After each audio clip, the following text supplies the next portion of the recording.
Ассаламу алейкум, урматтуу биздин каналыбыздын катталуучулары, жалпы чарбагерлер, кандайсыздар, амансыздарбы?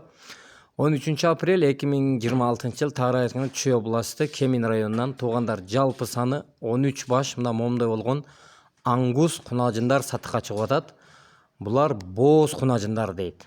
Төртөө тууду дейт. Мынакей карап байкап көрүңүздөр.